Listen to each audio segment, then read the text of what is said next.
हम लोग श्रीमद् भागवतम के प्रथम स्कंद के 16वें अध्याय को आज शुरू कर रहे हैं। परीक्षित ने कलयुग का सत्कार किस तरह किया। ये सत्कार शब्द कटाक्ष में है सत्कार मतलब होता है जैसे पुलिस चोरों का सत्कार कैसे करेगी।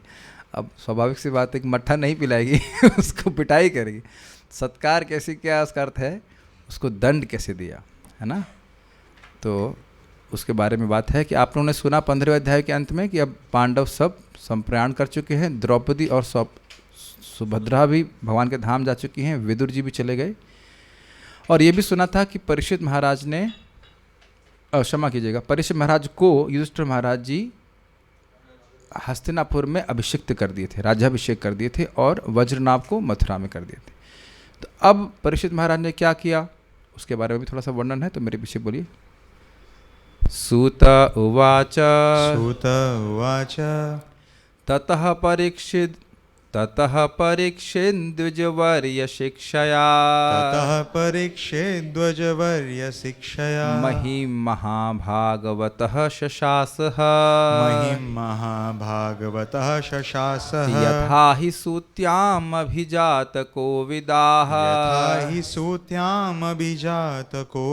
समादिशन् विप्रमहद्गुणस्तथा सूत उवाच ततः परीक्षिद्विजवर्य शिक्षया महिमहाभागवतः शशासः यथा हि सूत्यामभिजातकोविदाः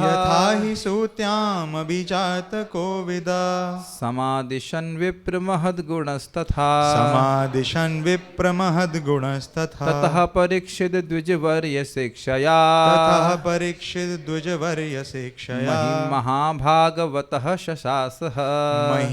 महिमहाभागवतः शशासः यथा हि सूत्यामभिजातकोविदाः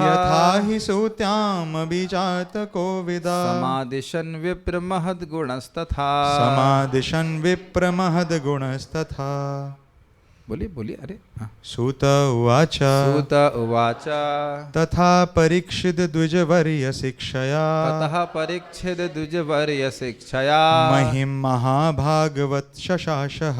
महिमहाभागवतः शशासः यथा हि सूत्यामभिजातकोविदाः समादिशन्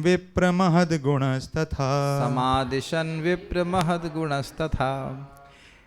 देखिए, एक बात तो है कि धीरे धीरे समझने में और बार बार रिपीटिशन करने की बहुत ज़रूरत होती है। मेरा अनुभव है, महाराज ने कल जो राम कथा दिया, मैं फिर से रिकॉर्डिंग सुन रहा था और हर बार मेरा ना जो कहते हैं सेंसर वो छोड़ दे रहा था उसको, क्योंकि रामायण पढ़ी है नहीं तो महाराज किसको रेफ़र कर रहे हैं वो समझ में नहीं आता। आप लोगों को भी ऐसा होता है कि मुझे नहीं पता, लेकिन भगवान राम की जो मतलब लीला का जो सीक्वेंस है मोटा मोटा तो सुने हैं लेकिन डिटेल में नहीं सुने हैं।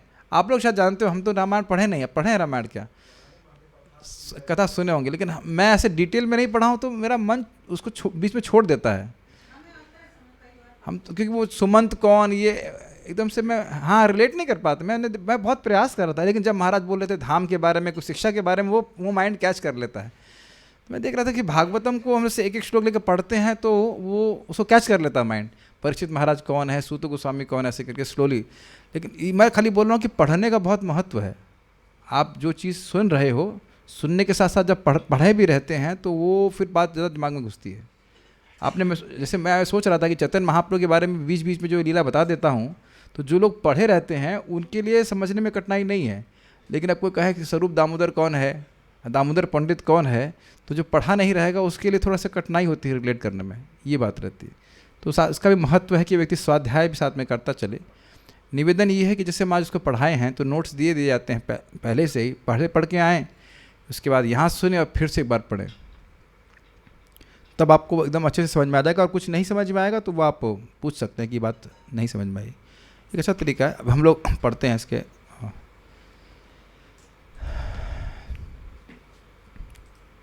सॉरी ये अनुवाद का। सूत गोस्वामी ने कहा, हे विद्वान ब्राह्मणों, तब महाराज परीक्षित श्रेष्ठ द्विज ब्राह्मणों के आदेशों के अनुसार महान भगवत भक्त के रूप में संसार पर राज्य करने लगे।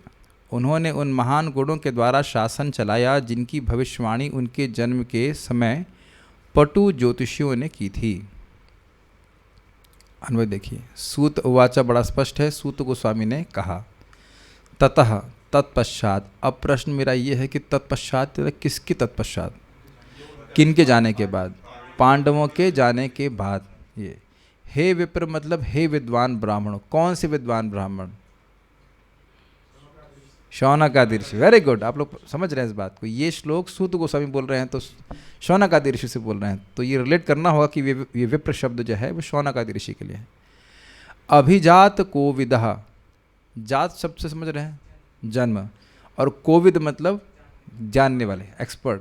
तो कह रहे हैं अभिजात कोविदा, जन्म के समय पटु ज्योतिषियों ने सूत्याम, सूतिका ग्रह सुना है आपने, तो वही सूत्याम वहाँ से पकड़ना पड़ेगा। सूत्याम मतलब उनके जन्म के समय, परीक्षित महाराज के समय, जन्म के समय जो पटु ज्योतिष थे, यथा ही समादिशन, जैसा अभिमत व्यक्त किया था कि ये ऐसे होंगे, पांडु के समान होंगे या बहुत सारे राजाओं का उल्लेख किया था, इनके समान होंगे, इनके समान होंगे, यश में इसके समान होंगे, शौर्य में इसके समान होंगे, ऐसा वर्णन हम सुन चुके हैं कि नहीं? सब लोग यस बोलिए।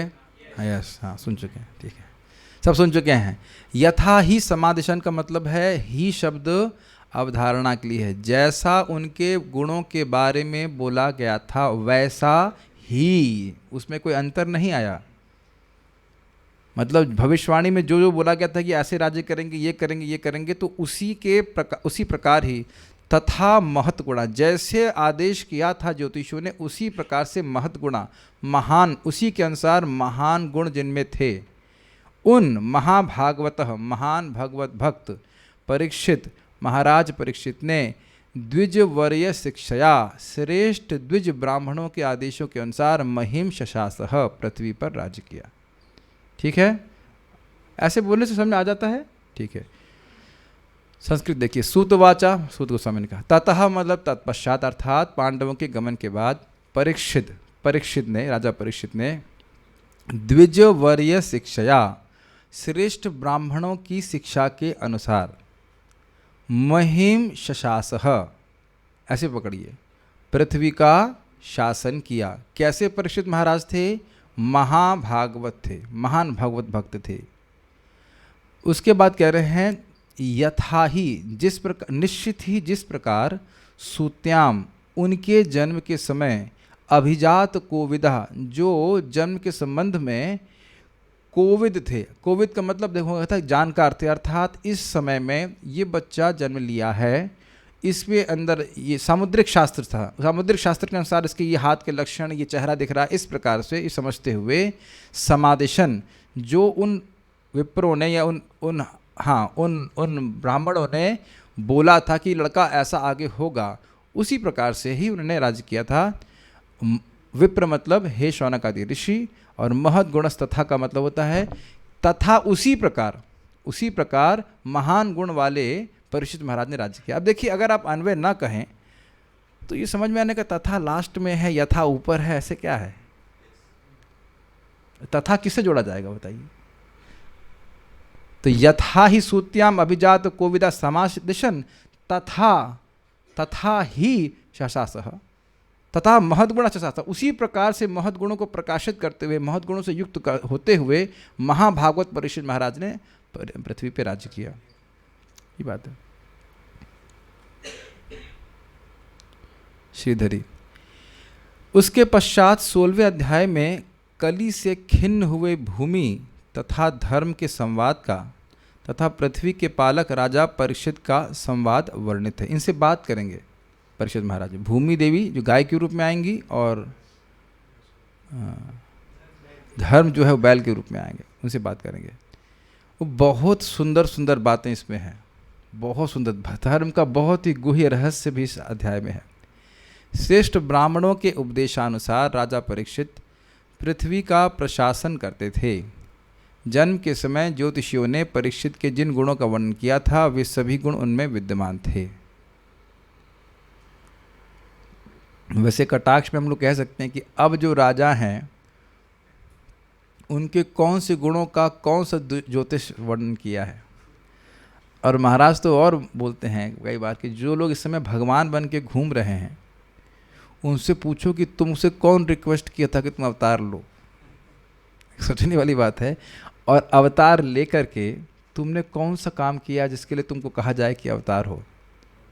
अवतार ना ही कहे आमी अवतार। अवतार वो अपने आप को भगवान नहीं कहते और ये लोग अवतार नहीं हैं और अपने को भगवान कहते हल्ला करते। इंटरेस्टिंग है। कहीं तो एक बात हुआ था कि गुरु जी थे, उनको भगवान उनके चेले कहने लगे। तो एक भक्त ने बोला कि आप उनको क्यों नहीं बताते हैं कि आप भगवान नहीं हैं। तो कहते इनको बहुत दुख लगेगा। अब चेलों को दुख लगेगा इसलिए इतना बड़ा झूठ स्वीकार करने के लिए तैयार रहे। कोई भी रहा नहीं, वो नहीं था। कहीं बात थी कि बहुत दुख लगेगा, शायद महाराज ही बता रहे थे ना। सारार्थ दर्शनी देखिए 16वें अध्याय में परीक्षित महाराज की दिग्विजय यात्रा, धर्म के द्वारा पृथ्वी देवी से पूछे गए प्रश्न तथा भगवान कृष्ण से वियोग के विषय में पृथ्वी का विलाप वर्णित हुआ है। हे विप्र अर्थात हे ब्राह्मण, वह जो महद गुणा अर्थात महापुरुष के गुणों से युक्त थे उन्होंने शासन किया। स्पष्ट है। बाल प्रबोधनी थोड़ी रोचक है, ये तो समझ में आ रही। ठीक है। इस 16वें अध्याय में परीक्षित महाराज के विवाह आदि कर्मों को कहा गया है। अभी आप सुनेंगे आगे अगले श्लोक में है। धर्म के प्रश्न और भूमि की शोकोक्ति को भी निरूपित किया है। ये भी इजी है। भूमि पर भगवान कृष्ण चले गए थे तो भूमि दुखी थी, तो उसका भी वर्णन किया गया है। अब देखिए, सूत गोस्वामी ने कहा था कि परीक्षथोथ राजर्षे जन्म कर्म विलापनम संस्थाम च पांडुपुत्राणाम वक्षे कृष्ण कथोदयम। अब इस टीका में वो बता रहे हैं कि ये प्रसंग वह शुरू क्यों कर रहे हैं, परीक्षित महाराज के बारे में ये सब बातें क्यों बोल रहे हैं, तो उसका वर्णन कर रहे हैं कि परीक्षित राजर्षि। अब मैं राजर्षि परीक्षित के जन्म, कर्म और विलापनम अर्थात मृत्यु के बारे में बताऊंगा। संस्थाम च पांडुपुत्राणाम, और पांडु के पुत्र पांडवों की संस्था अर्थात उनके भी संप्रयाण को वक्षय कहूँगा। क्यों कहेंगे? क्योंकि इससे कृष्ण कथा का उदय होता है। तो आपने ये सुना, ये होता 1.7.12 में सूत गोस्वामी जी की उक्ति थी। तो उसी के जब बोला कि मैं बोलूँगा, तो पांडु पुत्रों के संप्रयाण के बारे में बोला कि नहीं पिछले अध्याय में। अच्छा, परीक्षित महाराज के जन्म के बारे में बोल चुके हैं कि नहीं? ठीक है। और कर्म के बारे में नहीं बोले हैं। जन्म के बारे में तो अभी अब सुना ना कि वो जो जन्म लिए थे तो अभिजात कोविदा सब ने बताया था कि इतने महान होंगे, ये होंगे। तो अब कर्म का वर्णन यहाँ पे शुरू हो रहा है और विलापनम, उनकी मृत्यु कैसे हुई, उसका वर्णन 12वें स्कंद में होगा। तो अब समझ में आ रहा है कि अध्याय शुरू क्यों हुआ। बोले थे कि परीक्षित महाराज के जन्म और कर्म के बारे में बोलेंगे, तो जन्म के बारे में बोल दिए। जन्म के बारे में बोले थे ना, कैसे ब्रह्मास्त्र से बचे और सब कुछ हुआ। और उसके बाद अब कर्म तो रह गया था, तो कर्म और पांडु पुत्रों के बारे में बता चुके हैं, तो अब कर्म के बारे में बताना है। तो ये बात है, बहुत अच्छा मुझे लगा था ये बता रहे हैं सिस्टमैटिकली कि ये बात क्यों आ रही है यहाँ पे। पांडु के पुत्र चले गए, अब उसके बाद तुरंत परीक्षित महाराज के बारे में शुरू हो गई बात। तो कुछ प्रश्न बनेगा ना कि क्यों शुरू हो गई बात। नहीं समझ में आ रहा है भाई। आप कोई भी वक्ता है, कहता है मैं 6 टॉपिक भी बोलूँगा, एक टॉपिक बोल दिया, 2 बोल दिया, 3 बोल दिया, फिर चौथा टॉपिक बोलेगा। करते हैं ना ऐसे वक्ता, बोलते हैं कि हम ये आज हम इस लेक्चर में 4-5 टॉपिक डिस्कस करेंगे। तो ये सब पॉइंट्स हमको डिस्कस करने थे। तो जन्म के बारे में बता दिया, पांडुपुत्र के संप्रयाण के बारे में बता दिया, अब कर्म के बारे में परीक्षित महाराज के बता रहे हैं। विलापनम के बारे में नहीं बता रहे, वो 12वें स्कंद में आएगा। सूत गोस्वामी ने शौनक आदि ऋषियों को संबोधित किया। अब मैं भगवान श्री कृष्ण की दिव्य कथा तथा राजर्षि परीक्षित महाराज के जन्म, कार्यकलाप तथा मोक्ष विषयक वार्ताएं एवं पांडु पुत्रों द्वारा गृहस्थाश्रम के त्याग की कथाएं कहने जा रहा हूँ। ठीक है। इस प्रतिज्ञा के अनुसार पांडवों के प्रस्थान को उन्होंने निरूपित किया। कौन से अध्याय में किया? काफी चल रहा था उसी में, क्या नहीं याद है? ठीक है। परीक्षित महाराज के, ये भी बहुत जरूरी है, कितना भी याद रहना चाहिए, बहुत है। पिछले अध्याय में था, ये था ना? श्योर, ठीक है। आखिरी श्लोक तो यही सुने थे ना कि संप्रयाण को हमसे सुनेगा वही पांडवों की गति प्राप्त करेगा। कोई बात, we are all in the Kalyug, don't worry, मुझे भी याद नहीं रहता, we have to remind ourselves. Parikshit Maharaj के जन्म, कर्म और मृत्यु, इन तीनों को कहने के लिए उनके जन्म को पांडवों के वृतांत के ही अंदर कह दिया। याद आ रहा है कुछ? एकदम देखिए हम लोग भूल रहे ना,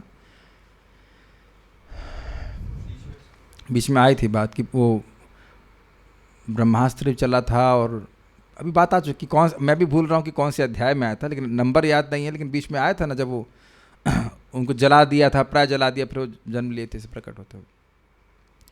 उनकी मृत्यु को 12 स्कंद में कहा जाएगा। हाँ, वहाँ भी था, उसके बाद आगे अभी रिसेंटली भी हम पढ़ चुके हैं। मुझे अभी नंबर्स याद नहीं होते हैं, एक्चुअली मुझे नंबर याद होता भी नहीं, डेट्स और डेज मुझे नंबर इस तरह से याद नहीं रहते, उधर मैं ध्यान नहीं देता हूँ कि इस अध्याय में ये है।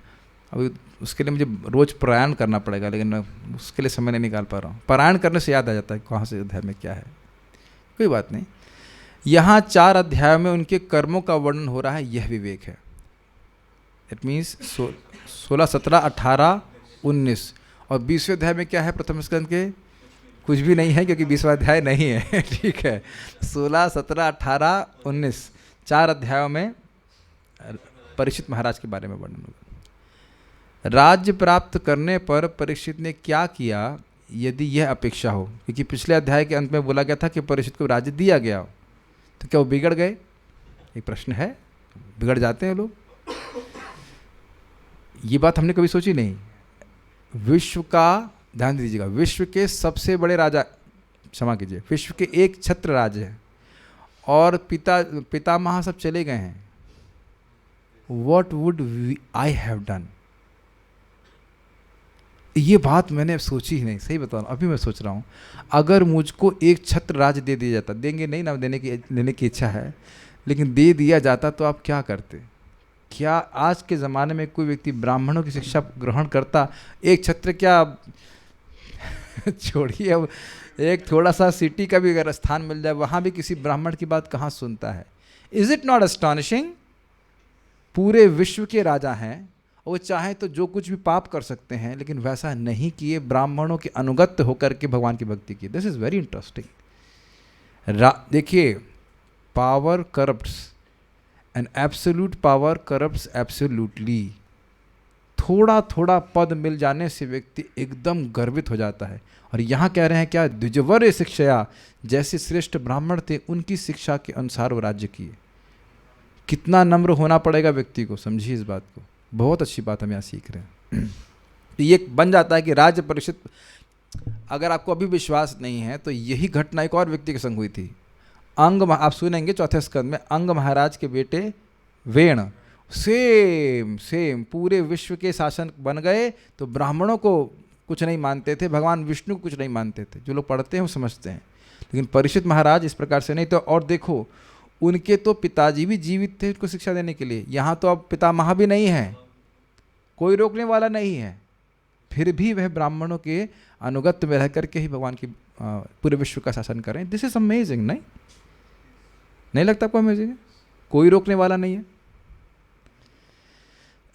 कारण तो आप जान रहे हैं, भगवान के भक्त हैं। राज्य प्राप्त करने पर परीक्षित ने क्या किया यदि यह अपेक्षा हो, तो कहते हैं सूत्याम, थोड़ा स्पेलिंग मिस्टेक है, सूत्याम अर्थात जन्मदिन के समय जातक कर्म में निपुण ब्राह्मणों ने जैसा कहा था कि, क्या कहा था? ब्राह्मणः ऊचुः पार्थ प्रजाविता साक्षात् इक्ष्वाकुरिव मानवः ब्रह्मण्य सत्य संदश्च रामो दाशरथिर्यथा। ये एक श्लोक है और बहुत सारे श्लोक बोले गए थे। ये श्लोक यहाँ रखा गया है ये समझाने के लिए कि ब्राह्मणों ने उनके सद्गुणों के बारे में क्या कहा था।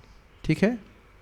विद्वान ब्राह्मणों ने कहा, हे प्रथापुत्र, यह बालक मनुपुत्र राजा इक्ष्वाकु की ही तरह समस्त जीवों का पालन करने वाला होगा, और जहाँ तक ब्राह्मणी सिद्धांतों के पालन की बात है, विशेष रूप से अपने वचन का पालन करने में यह महाराज दशरथ के पुत्र भगवान राम जैसा दृढ़ प्रतिज्ञ होगा। तो ऐसे ही पहले कहे गए गुणों से युक्त महाराज परीक्षित ने अपने पितरों के चले जाने के बाद श्रेष्ठ भक्त ब्राह्मणों की शिक्षा के अनुसार पृथ्वी पर शासन किया। जी समझ पाए ये बात क्या बोला जा रहा है? यह श्लोक क्यों कोट किया जा रहा है यहाँ पे? इस श्लोक में बोला गया था अभिजात कोविदः समादिशन। तो जो ब्राह्मणों ने बोला था कि ये ऐसे होंगे, तो वो क्या बोला था उसको समझाने के लिए बोल रहे हैं। कैसे होंगे उसमें एक उदाहरण है। आप एक श्लोक बोल रहे हैं, सब कई श्लोक बोले थे, मैं समझ रहा हूँ 4-5 श्लोक बोले थे, ऐसे होंगे ऐसे होंगे ऐसे होंगे। तो एक श्लोक यहाँ पे वो उद्धृत कर रहे हैं कि ये इस प्रकार से ब्राह्मणों ने इनके बारे में बोला था। किन के बारे में? परीक्षित महाराज के बारे में बोला था। ठीक है, ओके। हाँ, अब वो बड़ा सुंदर श्लोक वो कोट कर रहे हैं कि जो व्यक्ति भगवान का निष्काम भक्त होता है उसके अंदर सारे सद्गुण आ जाते हैं। तो ये श्लोक बहुत सुंदर है, प्रहलाद महाराज के द्वारा बोला गया है। 5, 18, 12 प्रसिद्ध श्लोक है, मेरे संग आइए। यस्यास्ति भक्तिर्भगवत्या किंचना सर्वैर्गुणैस्तत्र समासते सुराः हरावभक्तस्य कुतो महद्गुणा मनोरथेना सति धावतो बहिः। ये बहुत सुंदर श्लोक है, इसकी तो क्लास ही अलग हो जाएगी, लेकिन इसको थोड़ा थोड़ा समझने का प्रयास कीजिए। यस्यास्ति, जिसमें है, क्या है? भक्ति। कैसी भक्ति? किसमें भक्ति? भगवती। भगवती मतलब भगवान में, भगवती मतलब माँ दुर्गा नहीं, भगवती मतलब भगवान में। कैसी, किस प्रकार की? अकिंचना, निष्काम, एकांतिक भक्ति है। तो सर्वैर गुणैस तत्र समासते सुरहा, उसके चरित्र में या उसके सत्व में सारे देवताओं के गुण निवास करते हैं। ठीक है, लेकिन इसमें बड़ी सुंदर टीका आचार्यों ने करी है। कहते हैं देखिए, देवताओं के गुण तो देवताओं के उपासक में भी निवास करते हैं। तो इसमें कौन सी विशेष बात हुई अगर भक्त के चरित्र में हो? तो इसलिए वहाँ कहते हैं शुभधा, भक्ति शुभ देने वाली है, शुभ गुणों को देने वाली है।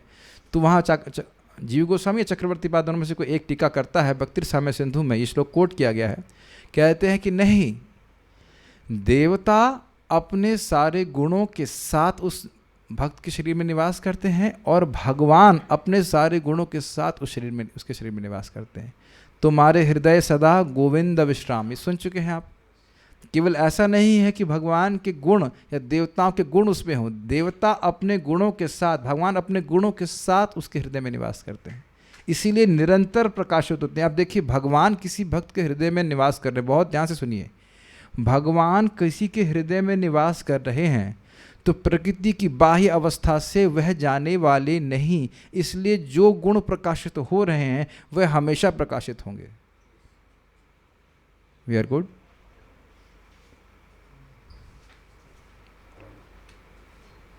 आई am allowing you to digest this.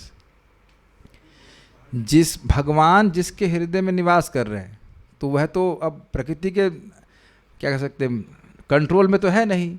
तो अब ऐसा नहीं है कि विषम परिस्थिति आई तो वह गुण प्रकाशित नहीं करेगा, वो सद्गुण विषम परिस्थिति में भी प्रकाशित करेगा। जैसे हिरण्यकशिपु ने कितना अत्याचार किया प्रहलाद महाराज के प्रति, ठीक है ना। तो अब कह सकते हो कि जब हिरण्यकशिपु जब पावर में था प्रहलाद महाराज ने कुछ नहीं कहा, ये आप कह सकते हैं, एक रॉन्ग एनालिसिस। लेकिन जब प्रहलाद महाराज की सत्ता आई, इन द सेंस कि हिरण्यकशिपु मार दिया गया या हिरण्यकशिपु मारा नहीं गया है, नरसिंहदेव प्रकट हो गए, तब भी प्रहलाद महाराज रो नहीं रहे। देखिए क्या इतना हमको दुख दिया है। अपितु उनके मरने के बाद भी प्रहलाद महाराज यही सोच रहे हैं कि मेरे पिताजी का उद्धार हो जाए, जिस व्यक्ति ने इतना कष्ट दिया है। This is amazing, is it not? तो ये हरिदास ठाकुर जी को देख लीजिए, जीसस क्राइस्ट को देख लीजिए, जिसकी भी भगवान श्री कृष्ण में अच्छी मतलब भक्ति है, एकांतिक भक्ति है, वह बाह्य अवस्था से अपने जो सद्गुण प्रकाशित कर रहा है उसमें परिवर्तन नहीं होता। क्यों नहीं होता समझ रहे हैं? वो भगवान के द्वारा आ रहा है। अब अगला कह रहे हैं हरा व भक्त कुतो महद गुणा। अगर भगवान हरि का अभक्त है, मतलब भक्त नहीं है, तो कुतो महद गुणा, उसके महान गुणा हैं कहाँ? क्या है उसके महान गुण? कोई मतलब नहीं उसके महान गुण का। क्यों? मनोरथेना सती धावतु बही, वह तो मन के रथ पर धावित हो रहा है। क्या उदाहरण है देखिए, कई बार इस उदाहरण को मैंने दिया है। कंस कितना प्रेम कर रहा था माता देवकी को, वह सारथी भी बनने के लिए तैयार था, बना हुआ था। और जैसे ही सुना कि इसका 8वां बच्चा मुझे मारेगा, मारा नहीं है ना, 8वां बच्चा भी हुआ, अभी तो शादी हुई है कि नहीं, कम से कम 8 साल तो वेट करना चाहिए था, 8-9 साल वेट करता। 8 साल के बाद जो होने वाला, उसके लिए वह अपनी बहन को उसके विवाह के अवसर पर सबके सामने गला काटने के लिए उद्यत हो गया। तो ये समझ लीजिए कि जो व्यक्ति अभक्त है, अब चाहे उस कोई भी संबंध हो हमसे, लेकिन वो कब पलट जाएगा, जब उसकी इंद्रिय तृप्ति में आप जरा सा भी बाधा देंगे। ये डोंट बी सरप्राइज्ड, वो चाहे कोई भी हो, जरा सी इंद्रिय तृप्ति में बाधा देंगे वो पलट जाएगा। फिर वापस आ जाइए देवकी और वसुदेव जी की में। 6 बच्चे मारे थे ना, 6 बच्चे को मारा, उनके सामने मारा। और बाद में जब दुर्गा जी प्रकट हो जाती हैं तो कंस को बड़ा भय होता है कि अरे देवकी तो मेरी आराध्य माता की मतलब माँ है, ये तो बहुत पूजनीय है। तब वो घबरा जाता है और फिर फिलॉसफी देता है भगवद गीता की। They can use like this कि सब कुछ कर्म के अनुसार है, मैं तो कर्म के अधीन हूँ, मैं अब क्या, हम सब लोग तो कर्म के अधीन कठपुतली हैं। तब नहीं बोल रहा था जब देवकी का वो भविष्यवाणी सुनी थी, तब नहीं बोल रहा था कि कर्म के अनुसार मैं मरूंगा, क्या दिक्कत है, ऐसा तो कुछ नहीं बोल रहा था। और अद्भुत बात है कि देवकी और वसुदेव ने ये स्वीकार कर लिया और उनको क्षमा कर दिया। कर सकते हैं क्षमा, समझिए मेरी बात, घटना में जरा फिर प्रवेश कीजिए। दुर्गा जी बच्ची के रूप में थी ना, उन्हीं का टांग पकड़ के उनके प्रति भी वैसे ही बर्ताव करने वाला था ना, सर फोड़ देगा उनका, मार देता, और वो उड़ गई तो उसके तुरंत बाद वह माफ़ी मांग रहा है। हम लोग कभी सोचते नहीं शायद इस बात पे। ये जो घटना हुई है, उनकी लास्ट 8वें बच्चे को मारने का प्रयास जो कर रहा है, बच्चा मतलब यशोदा का था, उसमें और उसके बाद जो वह माफ़ी मांग रहा है, उसमें 5-10 मिनट का अंतर है। आप माफ़ कर देंगे? 6 बच्चों को तो मारा है और अभी 5 मिनट पहले आपके दूसरे 8वें बच्चे को ही मारा है। जबकि देवकी ये भी बोली थी कि बड़ी होगी तो इसकी शादी आपके बच्चे से कराऊंगी, लड़के से कराऊंगी। सी, तो देख रहे हैं कितना महान गुण है, क्षमाशीलता का गुण दिखाई पड़ रहा है आपको। तो ये सब हम देख रहे हैं कि विषम, मैं खाली ये बोल रहा हूँ कि भगवान जिसके हृदय में रहते हैं, आप सुन ही चुके हैं कि देवकी के घर में हृदय में भगवान आए थे, वसुदेव जी के हृदय में भगवान थे, महान भक्त हैं, उनके हृदय में सदा भगवान रहते ही हैं, तो सदा ही सद्गुण प्रकाशित करते हैं। क्यों? क्योंकि भगवान हृदय में रहते हैं। ठीक है, ये आप लोगों को लग रहा होगा खाली सिद्धांत है, लेकिन हम एक व्यक्ति को जानते हैं जो दुर्गा जी के उपासक हैं, और खुद ही मुझे बोलते हैं कि उनके पूरे शरीर में हर अंग में दुर्गा जी विद्यमान रहती हैं। तो देवताओं के उपासकों के शरीर में ऐसे रहती हैं, तो भगवान के भक्तों के शरीर में भी रहती हैं, जो शुद्ध भक्त हो जाते हैं। एक छोटी सी घटना सुनाऊंगा। प्रभुपाद जी, एक व्यक्ति था, वो थोड़ा तंत्र मंत्र जानता था, और उसकी शक्ति ये थी कि मान लो कोई पीछे जा रहा हो और उसकी पीठ की तरफ वो देखता रहे तो व्यक्ति स्तंभित हो जाएगा। समझ में आ रहा है? कोई जा रहा है, मैं उसकी पीठ की तरफ देख रहा हूँ और मैं देखता रहूँगा तो व्यक्ति रुक जाएगा। प्रभुपाद जी को देखता रहा, प्रभुपाद चलते रहे, कुछ नहीं हुआ। फिर प्रभुपाद पूछे, मुड़ के देखे, कहते तुम्हारा जादू मुझ पे नहीं चलेगा। उनको यह भी मालूम चल गया कि वो जादू कर रहा था। समझ रहे हैं? तो महान भक्तों के संग ऐसा नहीं होता है। तो ये बहुत सुंदर श्लोक यहाँ पे कोट कर रहे हैं, समझ में आ रहा है इस बात को। महाभागवत पे वो बोल रहे हैं कि किस प्रकार से, क्योंकि वो महान भक्त थे भगवान के, इस कारण से इस गुणों को प्रकाशित कर रहे थे। जो व्यक्ति पूर्ण पुरुषोत्तम भगवान वासुदेव के प्रति शुद्ध भक्ति उत्पन्न कर लेता है, उसके शरीर में सभी देवता तथा उनके महान गुण यथा धर्म, ज्ञान तथा त्याग प्रकट होते हैं। ठीक है। इसके विपरीत जो व्यक्ति भक्ति से रहित है और भक्ति कर्म में व्यस्त रहता है, उसमें कोई सद्गुण नहीं आते, भले ही कोई व्यक्ति योगाभ्यास में दक्ष क्यों ना हो। कौन याद आ रहा है? दुर्वासा मुनि। देखिए फिर बहुत अच्छा श्लोक है। दुर्वासा मुनि केवल जल की 2 बूंद परीक्षित महाराज अम्बरीश महाराज पी लिए तो अब उनको जान मारने के लिए प्रस्तुत हो गए। और जब ये क्या नाम है दुर्वासा दौड़ रहे थे तो अम्बरीश महाराज पूरा 1 साल कुछ नहीं खाए, केवल जल पी के रह गए, यह सोचते हुए कि मेरी वजह से दुर्वासा मुनि दुखी हो रहे हैं। यहाँ तक कि जब वो जलते जलते भगवान विष्णु जब दुर्वासा को वापस भेजे और दुर्वासा तब भी जल रहे थे तो, और उनके से माफ़ी मांग रहे थे, तो वह कहते हैं अम्बरीश महाराज कि मैंने जीवन में जो कोई भी पुण्य किया है मैं वो अर्पित कर देता हूँ, ये ब्राह्मण इस सुदर्शन से बच जाए। It's amazing. कौन व्यक्ति करेगा जो हमको जान से मारना चाहे, और वो भी किस बात पे कि आपने 2 बूंद पानी पी लिया है। I mean it's quite intense, is not? आपको लगे ना it's like what is this, hold on let me drink some water. अरे 2 बूंद पानी पी लिया है उसके लिए आप जान मार देंगे? जाती है कि नहीं?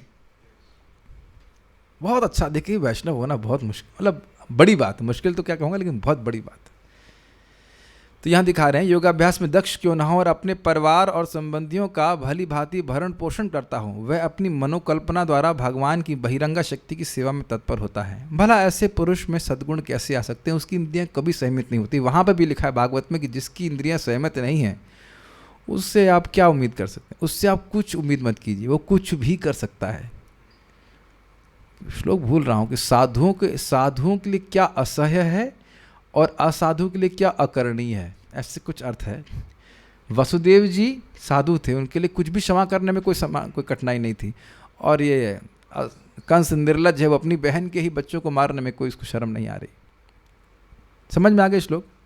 इस वाक्य के अनुसार उन महान गुणों के कारण को अतिशय रूप से स्पष्ट करते हुए कह रहे हैं महाभागवत। ये बात समझ में आई कि यह श्लोक क्यों कोट किया गया? यह कहते हुए सिद्धांत यह है कि जिसमें भगवान की शुद्ध भक्ति होती है उसमें सब गुण प्रकाशित होते हैं। ठीक, अब ये कह रहे हैं कि महाभागवत में कितने गुण प्रकाशित होंगे? कुछ आ गया समझ में?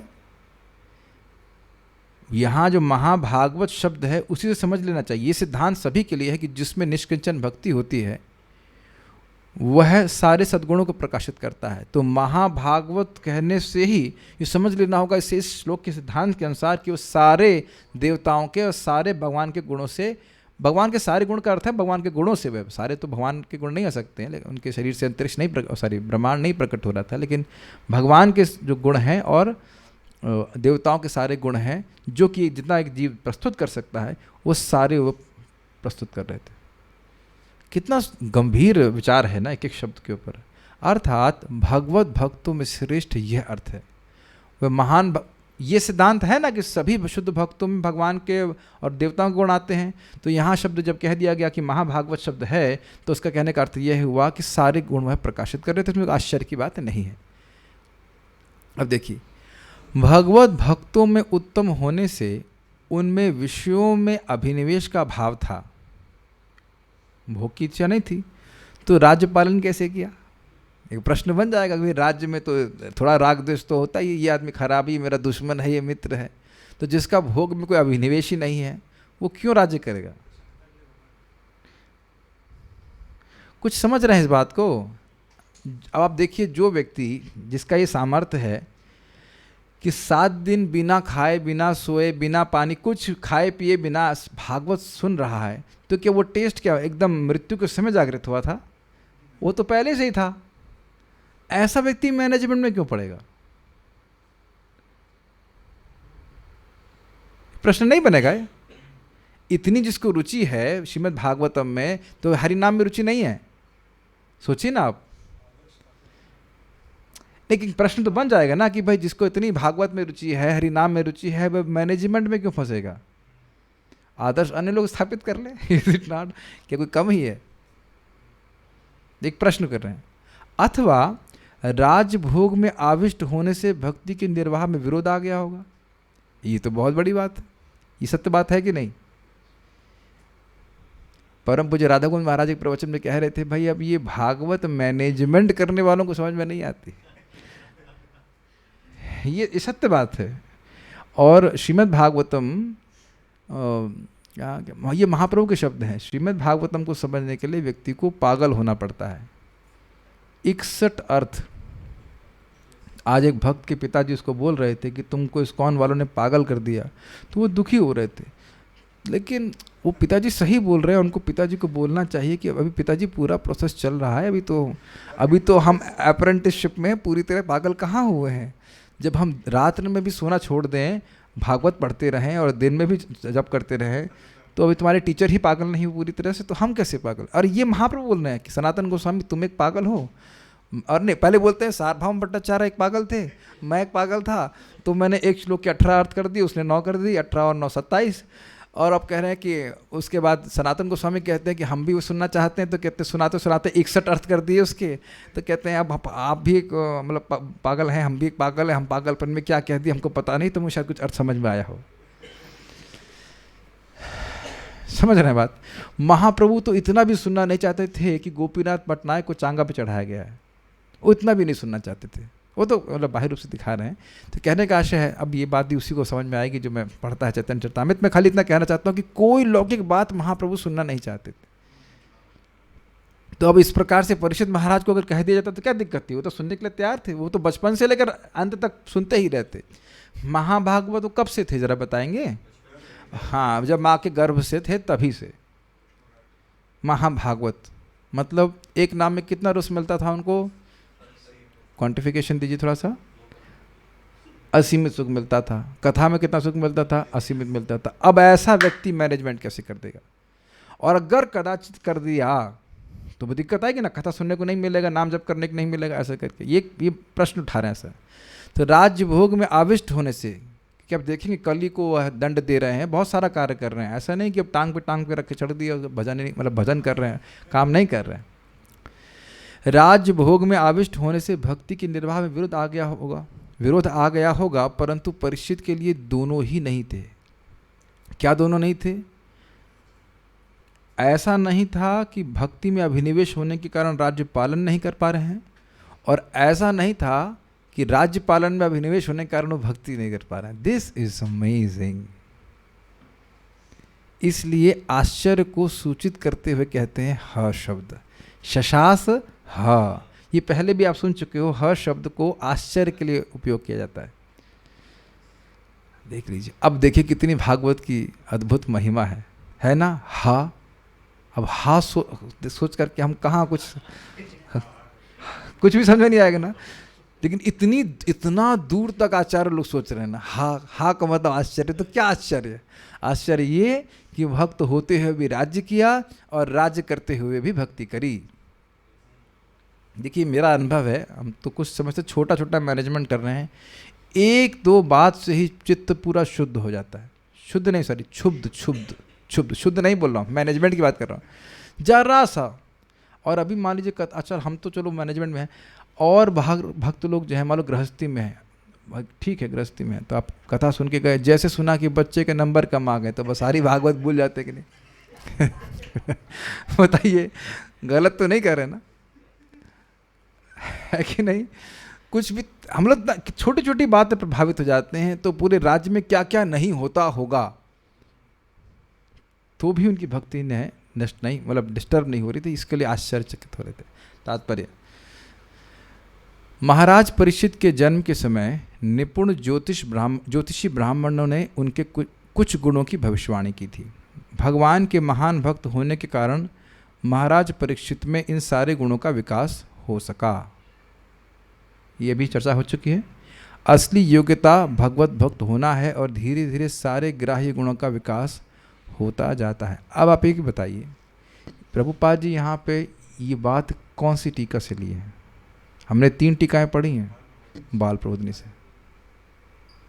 तो कभी कभी लोग हमको बोलते हैं, एक व्यक्ति बोला कि आप ये टीकाओं से क्यों बोल रहे हैं, केवल प्रभुपाद जी का तात्पर्य पढ़ना चाहिए। हमने उनको बहुत नम्रता से उत्तर दिया। हमने कहा कि जितनी मेरे पास है, कि आपने क्या प्रभुपाद जी के प्रथम स्कंद के प्रथम अध्याय के प्रथम श्लोक के तात्पर्य को पढ़े हैं, जिसमें लिखा है कि जो गंभीर छात्र है वो और आस्वादन करने के लिए सारे आचार्यों की टीका पढ़ेगा। अब समझ में आ रहा है ना प्रभुपाद जी यह बात क्यों बोल रहे हैं? So we can appreciate Prabhupada purpose more by that.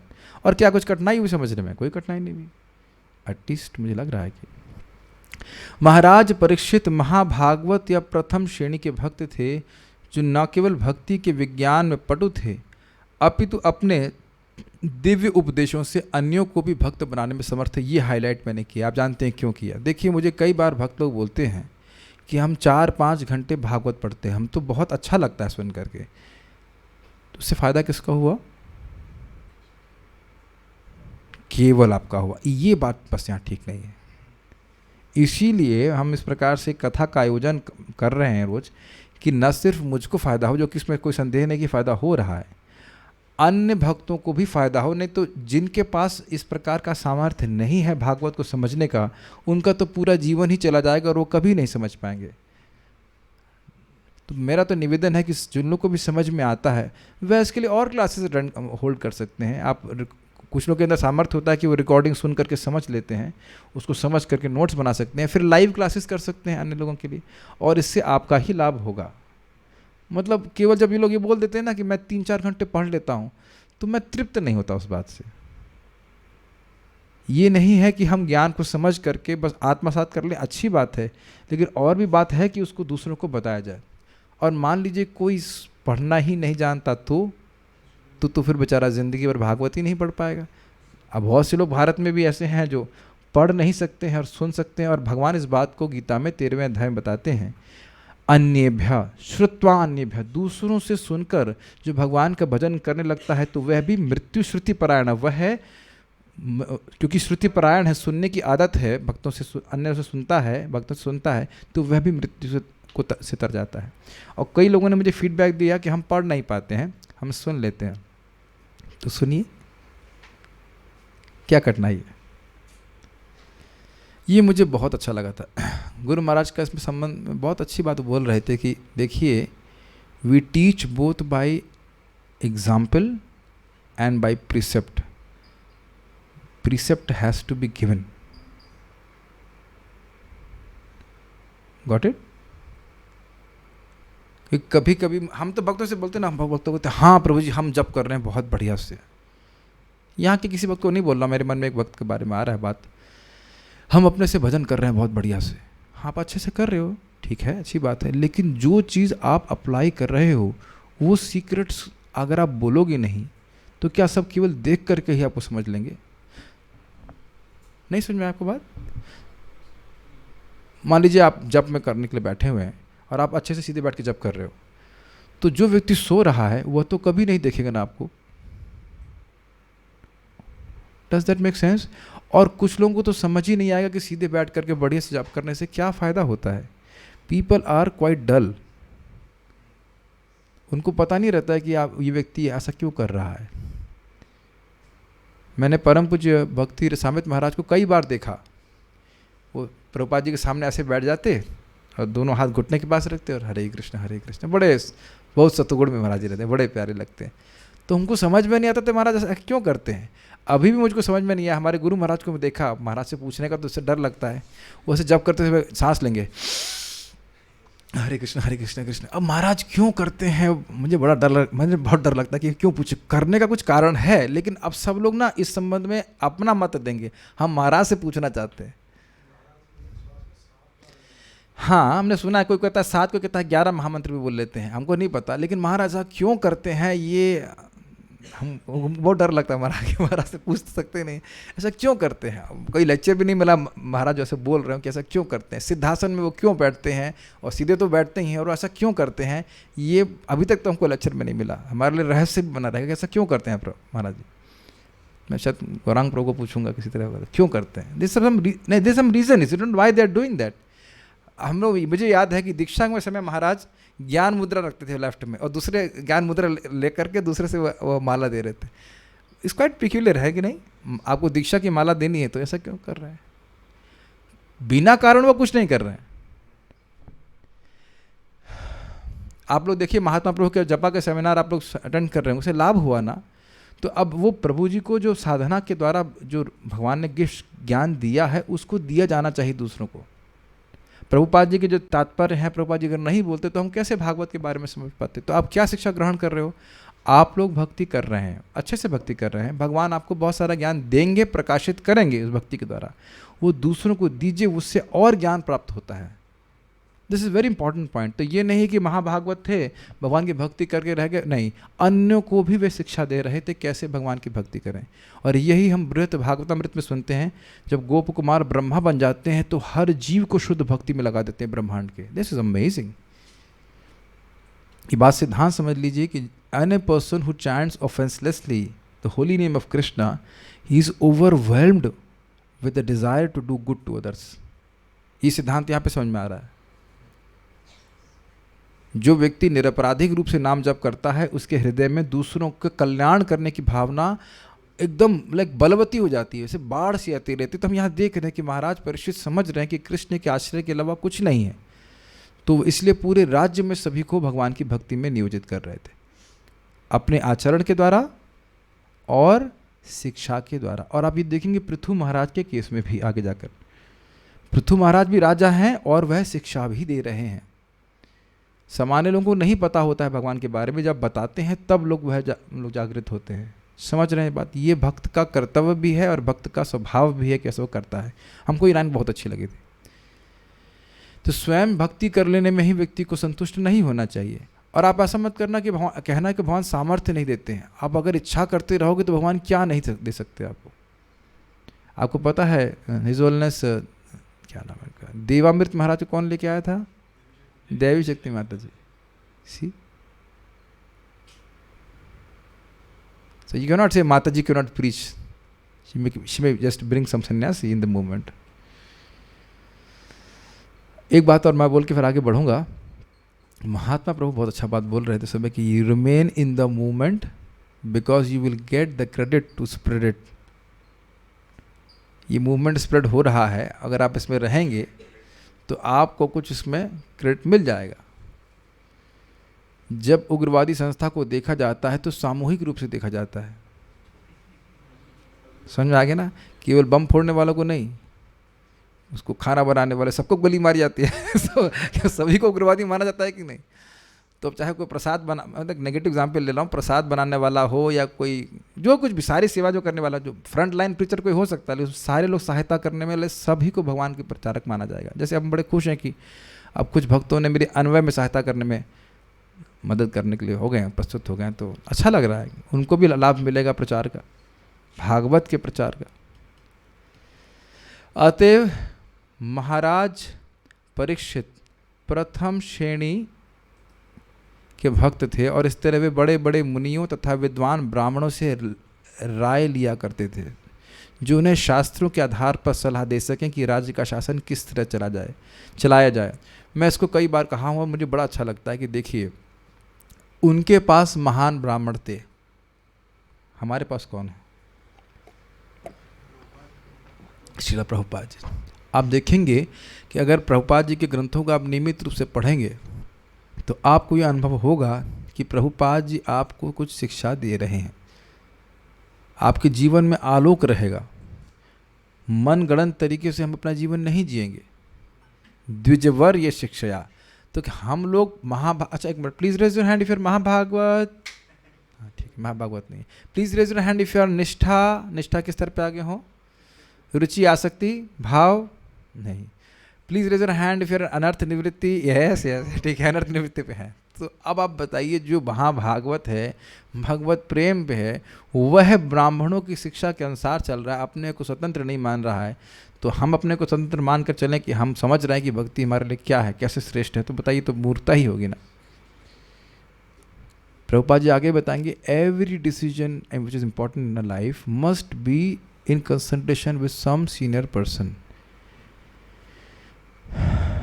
ठीक है, जो भी कोई महत्वपूर्ण हमारे जीवन में क्या कहेंगे, डिसीजन क्या कहेंगे, कार्य नहीं, कुछ निर्णय होता है, वह सीनियर भक्तों से, श्रेष्ठ भक्तों से पूछ सलाह मशवरा कर लेना चाहिए। नहीं तो हम किससे सलाह लेंगे? आर डियर माइंड, जो कि हमारा बहुत बड़ा दुश्मन है। अच्छा, ये काफ़ी इंटरेस्टिंग है ना कि हम दुश्मन से सलाह लें कि भाई मेरे लिए अच्छा क्या है। जिसको आप दुश्मन मानते हो, सोचो ना, इस जगत में किसी को दुश्मन मानो, जानी दुश्मन, और उससे बोलो भाई इसके लिए क्या क्या क्या करना चाहिए इस परिस्थिति में, तो वो अच्छी एडवाइस देगा ना आपको। This was very striking for me. एक एक बात है लेकिन बहुत स्ट्राइकिंग है ना, जो मन अनियंत्रित है वो हमारा दुश्मन है ना, और दुश्मन की सलाह हम मान रहे हैं, क्या मूर्खता नहीं होगी? और ये मूर्ता करेगा व्यक्ति अगर भक्तों से नहीं पूछेगा। और कब नहीं पूछेगा? अहंकार मतः या निताई पद पासार्य, मैं मुझसे अधिक कौन जानता है, मुझे शास्त्र पढ़ने की क्या जरूरत है। और प्रभुपाद जी यही बोलते हैं कि नौसिखिया भक्त अर्थात वो जानबूझ करके शास्त्र सुन करके भक्ति के सच्चे मानदंड को नहीं जानना चाहता। मैं तो बहुत श्रेष्ठ भक्त हूँ, मैं तो बहुत श्रेष्ठ भक्त हूँ। ओके, हमको मुंह पे एक व्यक्ति बोला, हम बलराम हॉल क्लास में जा रहे थे, हमने क्लास में नहीं जा रहे, हाँ सीख लिया हमने हमने आपने सीख लिया? हमने कहा हम तो अभी भी सीख ही रहे हैं, हमने सीख लिया सब, हम सीख लिया अमेजिंग, सीख लिया हमने सब कुछ। अच्छा ठीक, बहुत अच्छी बात। यहाँ उनकी नम्रता आपको दिखाई पड़ रही है। यस, ऐसे महान राजा आजकल के निर्वाचित प्रशासकों से अधिक जिम्मेदार होते हैं। निर्वाचित समझते हैं, जो इलेक्टेड होते हैं उन लोग की बात कर रहे हैं, जो आजकल के नहीं होते हैं। एक बार सेवा का मौका अवश्य दें, लेकिन वो यह नहीं बताते कि किसकी सेवा। वो कहना चाहते हैं एक बार मुझे अपनी इंद्रियों की सेवा का मौका अवश्य दें, मैं अपनी इंद्रियां खूब संतुष्ट कर लूं। और हम लोग क्या सुनाई पड़ता है, ये हमारी इंद्रियों को संतुष्ट करेगा क्या है कि नहीं? दोनों लोग धोखेबाज है कि नहीं? क्योंकि वे महापुरुषों द्वारा वैदिक साहित्य में संकलित अनुदेशों का पालन करने के प्रति करके उनके प्रति कृतज्ञ रहते थे। समझ रहे हैं? अब आजकल के कौन से एक लीडर को आप विचार कीजिए कि भगवद गीता का एक भी श्लोक ठीक से पता होगा, अगर पता भी होगा तो उसको अप्लाई करना नहीं जानता होगा। प्रभुपाद से व्यक्ति आया, बोला मैं 45 मिनट पूरी गीता बोल सकता हूँ, तो प्रभुपाद बोले तुम 45 मिनट के लिए गीता जी सकते हो? चुप हो गया। तब ऐसे थोड़ी मिस्टेक है, तब ऐसे अव्यवहारिक मूर्खों की आवश्यकता नहीं होती थी, जो नित्य ही नए नए विधान बनाएं और अपनी सुविधा को ध्यान में रखकर उसे बारंबार बदलते रहें। ये लाइन आपको समझ में आ रही? This is very disillusioning. देखिए, इस समय किसी भी देश के नेता कोई नियम बनाते हैं तो उसमें उनको अपना उल्लू सीधा करना होता है। जनता सोच रही है कि वे उनके हित के लिए कर रहे हैं, लेकिन आप लोगों को पता हो कि नहीं पता हो, प्राय वह जो बड़े बड़े बिजनेस मैन होते हैं ना, उनको उनसे साठ गांठ करते हैं कि उनके लिए क्या सुविधा होगी, उसके हिसाब से नियम बना जाता है। हम तो अब ये बता रहे हैं, हमारे बीच में सेक्रेटरी साहब बता रहे हैं कि टैक्स में भी उनके हिसाब से सब कुछ होता है। देखिए, हम तो पढ़ते हैं ये सब चीज़ें, हम तो सुन करके उसी से पर ड्रॉ कर लेते हैं कि ऐसा होता है सीधी तरी तो नहीं, लेकिन जो भी कुछ है, शुभ कृष्ण संहिता जो भी कह लीजिए, ये सिंपल ना। एक हम खुद आपको बात बता रहा हूँ, जहाँ मैं काम कर रहा था NTPC कहलगांव में, तो वहाँ पे बता रहे थे, मुझे बड़ा आश्चर्य हुआ था। मैं पे काम तो नहीं था, मैं काम नहीं कर रहा था। तो वहाँ बता रहे थे कि यहाँ पे ये प्लांट बनना बिल्कुल उचित नहीं था, इट इज़ नॉट, ये अच्छा स्थान नहीं है यहाँ पे। लेकिन एक मंत्री की इच्छा थी, तो इच्छता बहुश्यामा उन्होंने इच्छा करी और वो जो है प्रकट हो गया। और बहुत से लोगों के खेत गए, और जिनके खेत गए ना तो उनको बिजली मिल रही है ना नौकरी मिल रही है, और पॉल्यूशन हो रहा है वहाँ पे। और तो अब बताइए, ये अपनी इंद्र तृप्ति के लिए हुआ कि नहीं? हमें कोई पावर प्लांट बनाने से कोई दिक्कत नहीं है, लेकिन बिहार की भूमि कितनी उपजाऊ है, इज नॉट? और वहाँ वो लोग सब खाते पीते आराम से खेती करके जी रहे थे, हजारों साल से तो जी ही रहे थे, आगे भी जी ही लेते, बिजली के बिना भी जी ही लेते, है कि नहीं? कोई कठिनाई नहीं थी। लेकिन इस प्रकार से अपने विधि विधान, तो कम से कम एक बुद्धिमान व्यक्ति को जो कलयुग में जी रहा है, श्रद्धा नहीं रखनी चाहिए कि कोई नेता हम लोगों को सही रास्ते पे लेके जाएगा। जो ये आजकल नेता घूम रहे हैं, वह आपको कल्याण के मार्ग पे लेके जाएं, वो नहीं है, अंधा यथांधे रूपनीय माना। यही प्रभुपाद बोल रहे हैं। इसीलिए जब प्रभुपाद ये ग्रंथ पढ़ेंगे तो इस प्रकार के विश्वास लीडर्स पे हमें विश्वास नहीं होगा। कम से कम भक्तों को तो विश्वास नहीं होना चाहिए कि ये हमारा कुछ कल्याण कर पाएंगे। ऐसे विधि विधान तो मनु, याज्ञवल्क, पराशर तथा अन्य मुक्त मुनियों द्वारा पहले ही स्थापित किए जा चुके हैं, और उनका प्रचलन सभी युगों तथा सभी स्थानों के लिए उपयुक्त था। ये समझ में आया? उनकी इंद्रियां पूर्ण थीं, वो डेफिशिएंट नहीं थे, वो इंद्रिय तृप्ति के द्वारा प्रेरित नहीं थे। अगर वो लिख रहे हैं कि मांस नहीं खाना चाहिए, तो मांस नहीं खाना चाहिए, ये बात है। जैसे कि हमने सुना था कि किसी एक ने बोल दिया था कि भारत में उसने बूढ़ी गायों की हत्या करने के लिए लाइसेंस दे दिया था। मैं नाम जान ही रहे हैं, पता है ना आपको? 84 वाली घटना,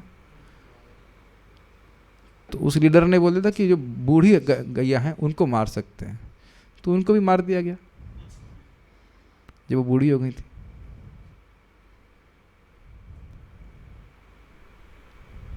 ये स्थिति रहती, ये बहुत बड़ा अपराध किया गया था।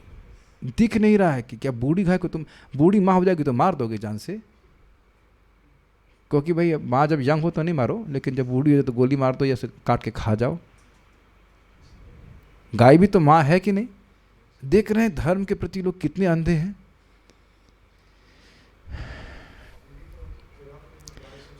आज भी भारत में गाय कट रही हैं।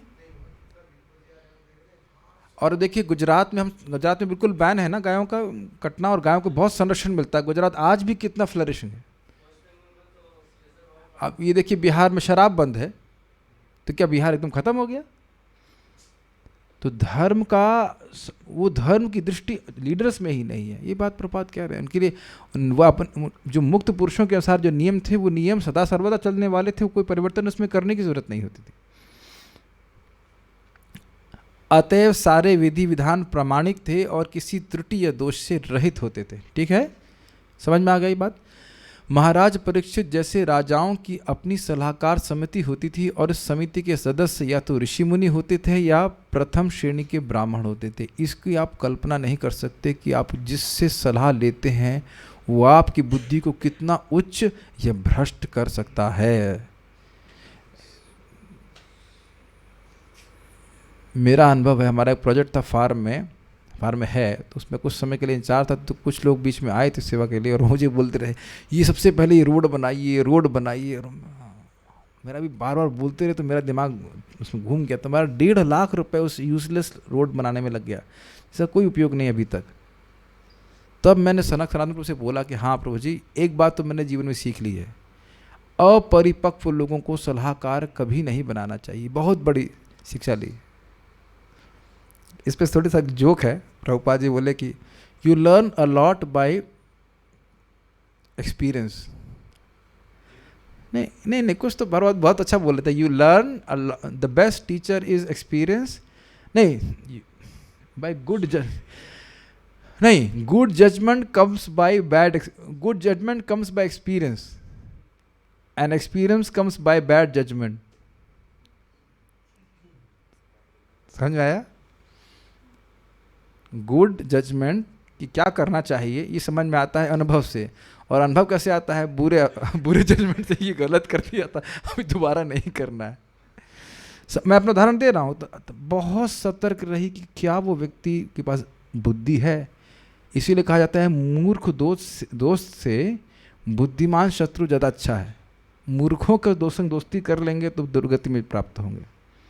ये मैंने आँखों से देखा। हमारा आईआईटी में एक मित्र था, बहुत अच्छा डिवोटी था, 8 माला जब करता था, और उसने किसी मेरे भौतिकतावादी व्यक्ति से दोस्ती कर ली। उसने भक्ति ही छोड़ दी, यहाँ तक कि वह कृष्णदास कविराज गोस्वामी की कृति में दोष देखने लगा, चैतन्य चरितामृत में, रामानंद राय के बर्ताव में दोष देखने लगा। समझ रहे होंगे मैं क्या कह रहा हूँ?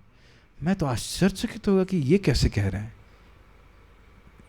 ये असत्संग के द्वारा ही व्यक्ति भक्ति से छूट जाता है। Please be very careful. ये बहुत बड़ी बात है। समझ रहा है? अब आप थोड़ा सा वापस लीला में आ जाइए।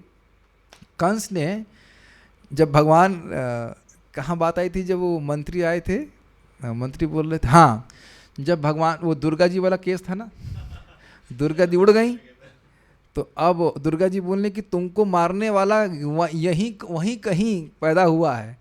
तो अब और कंस सोच रहा था क्या करना चाहिए। तो अब उनके महान मंत्री आ गए, बोले सरकार ये तो बहुत इजी है, क्या करना है, इस 1 महीने में आसपास में जितने भी बच्चे पैदा हुए उनको मार देना चाहिए। कितना अच्छा एडवाइस दे रहे हैं। हाँ, सही कह रहे हैं आप, चलिए ऐसे ही करते हैं। समझ में आया? ऐसे ही तुम पाप किए, कितने पाप किए? 6 बच्चों को मारे। अब क्या देखो, मंत्री एडवाइस दे रहा है और बच्चों को मारो। ठीक है, तो ये बहुत सुंदर बात है कि जो ब्राह्मण उनको एडवाइस दे रहे थे वे कोई वेतन नहीं लेते थे, और ना उन्हें ऐसे वेतन की आवश्यकता ही रहती थी। मैं इसको एक्सप्लेन नहीं करूँगा, आप में से कोई व्यक्ति एक्सप्लेन कीजिए इस लाइन को। प्रभुपाद जी ने ऐसा क्यों बोला? ये बोला है, इसका महत्व क्या है? वे कोई वेतन नहीं लेते थे, ना उन्हें ऐसे वेतन की आवश्यकता ही रहती। इसमें 2 बात बोली हैं। और इसमें क्यों प्रभुपाद बोल रहे हैं? You want to say something? Yes Prabhu, बहुत अच्छी बात बोल रहे हैं। हाँ बोलिए। वो वेतन इसलिए नहीं लेते थे प्रभु जी क्योंकि उनका स्वरूपता ही था कि उनको वो बने ही यही ज्ञान देने के लिए हैं। वेतन की आवश्यकता उनको इसलिए नहीं थी कि उनकी आवश्यकता ही बहुत कम थी। ब्राह्मण हैं तो उनको वो धन की जरूरत है ही नहीं ज़्यादा, वो ज्ञान अर्जन करने में लगे। और एक बात है, और एक और बात थी इसमें। Yes Tanishk Prabhu, this is very very interesting point. Prabhu वेतन लेने के बाद अब सत्य नहीं बोल सकते। Yes that is a point. राजा को डांट नहीं सकते हैं, राजा को डांट नहीं सकते हैं। जो वेतन ले रहा है वो सर्वेंट है, वो उसको बॉस इज ऑलवेज राइट। तो राजा तो बॉस है, तो कहेगा, राजा कहेगा हम ही कर रहे हैं, जी सरकार बिल्कुल सही कर रहे हैं आप।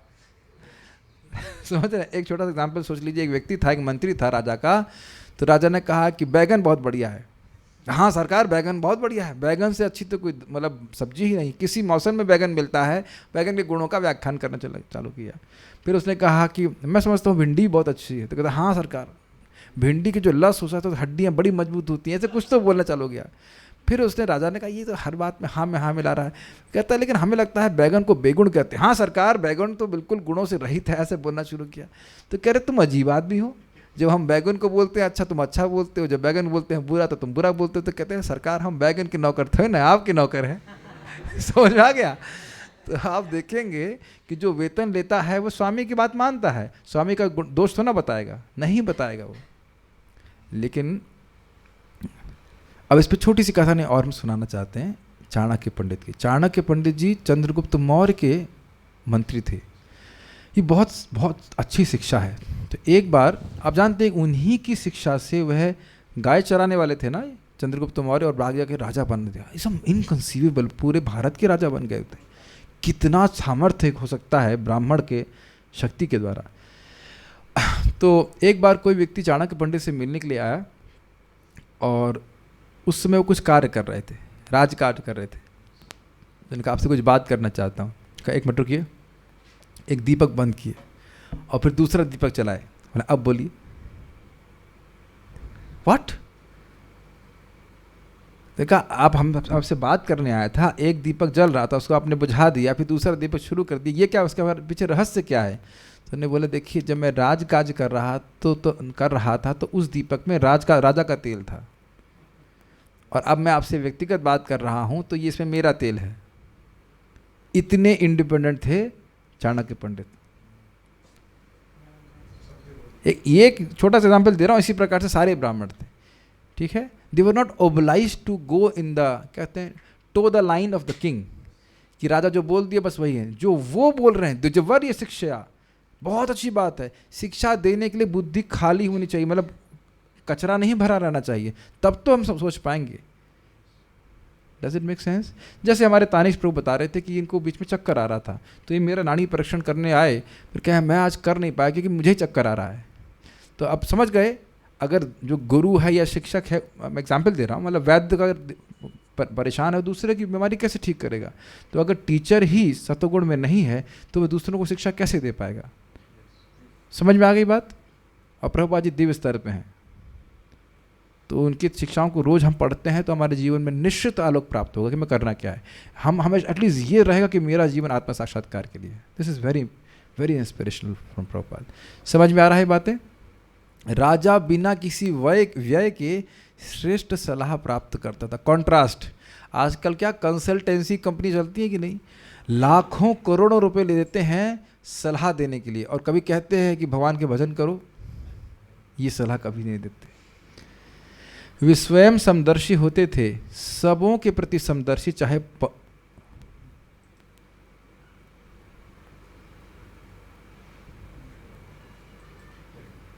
क्या हो गया?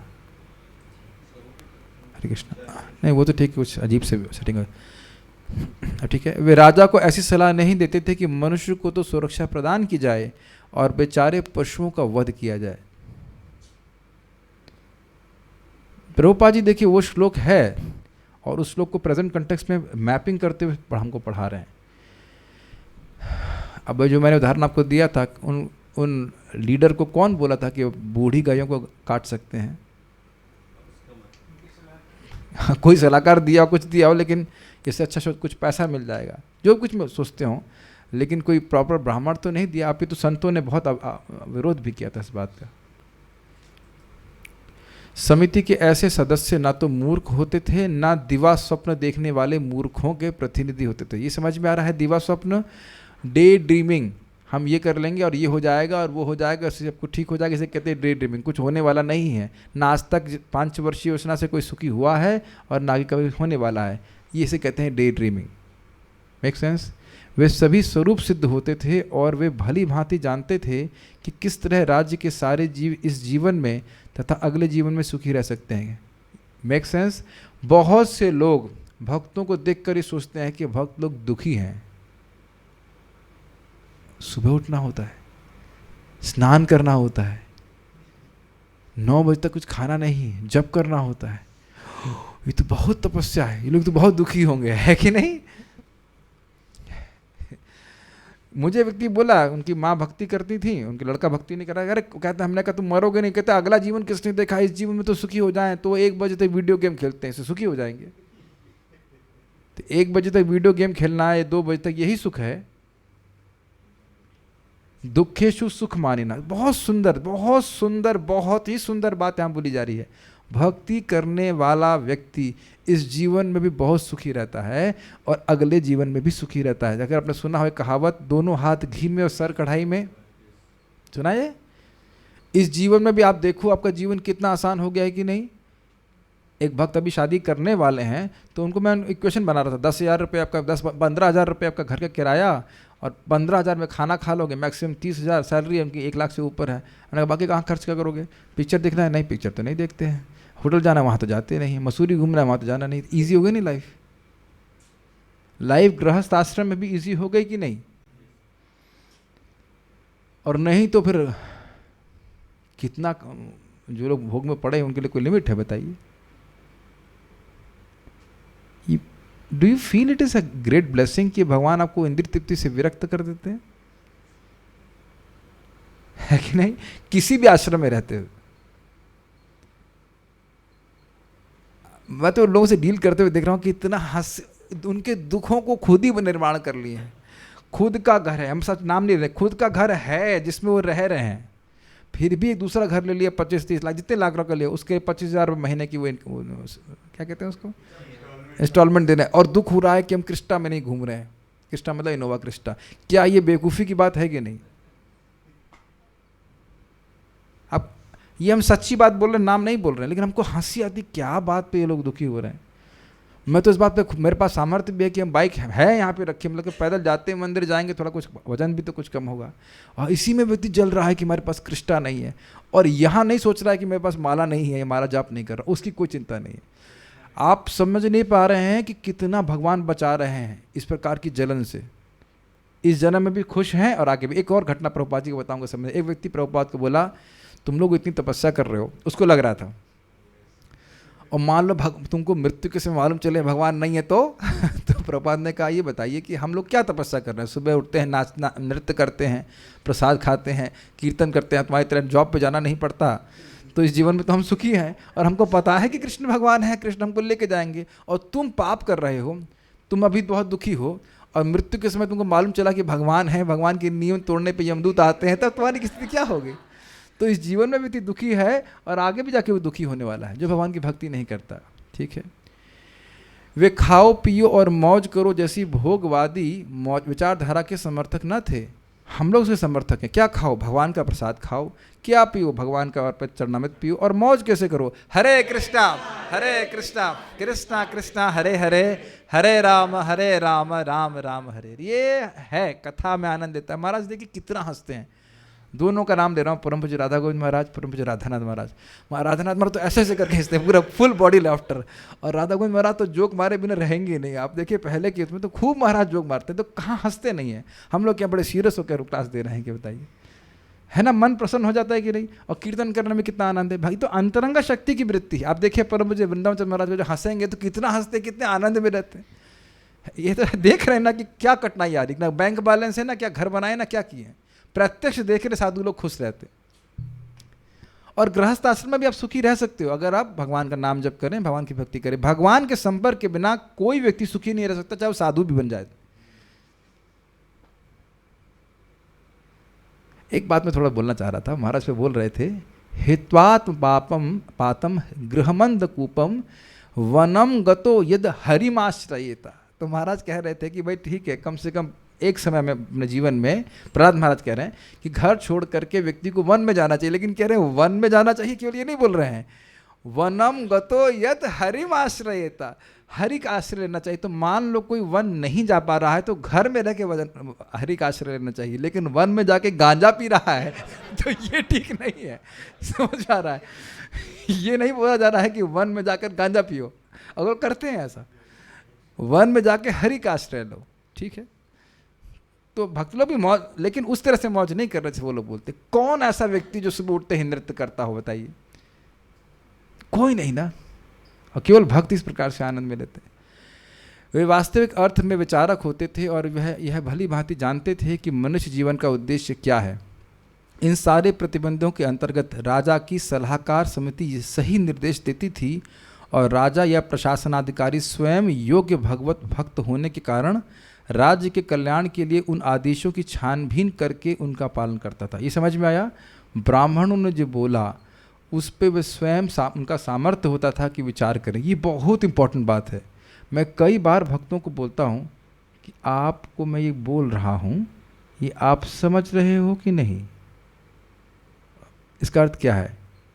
क्या आप ये स्वयं समझ पा रहे हैं कि ये मेरे लिए हितकर होगा? जब हम स्वयं समझ लेंगे तो उसको अपने जीवन में धारण करेंगे।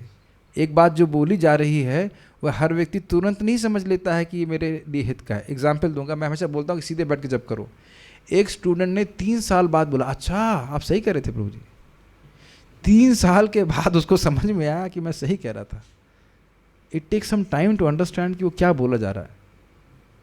तो यहाँ आप क्या देख रहे हैं, जो उन्होंने ब्राह्मणों से सुना उनका सामर्थ्य था उस पर विमर्शन करने का, यहाँ सही बात है, और इस कारण से वे राज्य में अपने उसको अप्लाई कर रहे थे। This is not an easy thing. सुनने के बाद क्षमता हो कि यहाँ सही बात बोली जा रही है, फिर वो जीवन में धारण करके कर सके, ये बहुत बड़ी योग्यता है, क्योंकि वो दिखना चाहिए सत्य है। महाराज युधिष्ठिर अथवा महाराज परीक्षित के समय का राज्य वास्तव में जन कल्याणकारी राज्य होता था, क्योंकि राज्य में कोई भी दुखी नहीं रहता था, चाहे वो मनुष्य हो या पशु। आप जानते ही प्रजा मतलब कोई भी जन्म लेता था तो उसका वो दायित्व देते थे पिता के समान। महाराज परीक्षित विश्व के जन कल्याणकारी राज्य के एक आदर्श राजा थे। अगले श्लोक को हम कल देखेंगे। तो आपने परीक्षित महाराज के बारे में सुना, यहाँ पे कुछ कमेंट्स हैं तो just see 1 second. Okay, there is no question and comments here. Shrimad Bhagavatam की जय, श्रील प्रभुपाद की जय। ताई गौर